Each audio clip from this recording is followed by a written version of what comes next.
વીરજય ગામે ઢાઢર નદીમાં એક સાથે હજારો માછલીઓના મોત. ગામમાં નદી કિનારે કેમિકલવાળા પાણીને લઈ એક સાથે હજારો માછલીઓના મોતનો ગ્રામજનો આક્ષેપ. અગાઉ પણ નદીમાં કેમિકલ નાખતા ઈસમો ઝડપાયા હતા. આજ રોજ વીરજયથી લઈ કોટના ગામ સુધીના નદી કિનારે માછલીઓ મૃત હાલતમાં જોવા મળતા ગ્રામજનોમાં રોષ. કેમિકલવાળા પાણીથી પશુઓ અને મનુષ્યને પણ નુકસાન થઈ રહ્યું છે. એક સાથે હજારો માછલીઓના મોતને લઈ કિનારે તીવ્ર દુર્ગંધ ફેલાઈ રહી છે.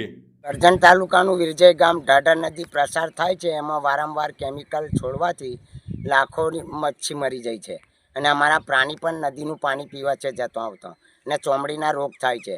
બરોડાથી તે કોટના લગીનના ગામો ટોટલ આ ઢાઢર નદી પાવાગઢના ડુંગરમાંથી પવિત્ર નદી હતી અને ગંદી કરી નાખી છે અને કોઈ ધ્યાન દોર્યું નહીં. આ બાબતે તમે રજૂઆત કરો છો ખરા? વારંવાર રજૂઆત કરેલી છે. 8 થી 10 વાર મેં રજૂઆત કરેલી છે કલેક્ટર સાહેબને.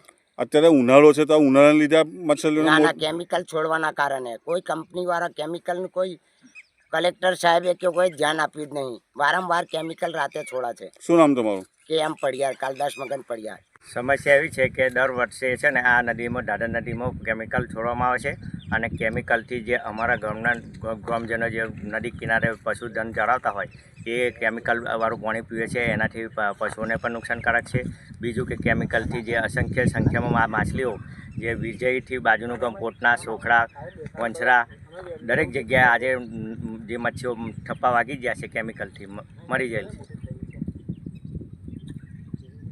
આ અત્યારે ઉનાળાની સિઝન ચાલે છે તો ઉનાળાના લીધે આવું નથી થયેલું? ના, એવું નહીં. ઉનાળાના લીધે એવું નહીં થયું.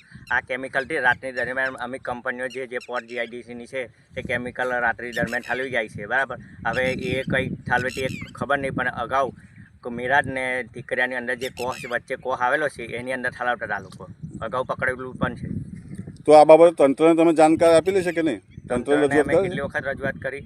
એ એકવાર પકડેલા બી છે, પણ આ બાબતે સજાગ રહે એવી અમને તંત્ર દ્વારા માંગ કરીએ છીએ.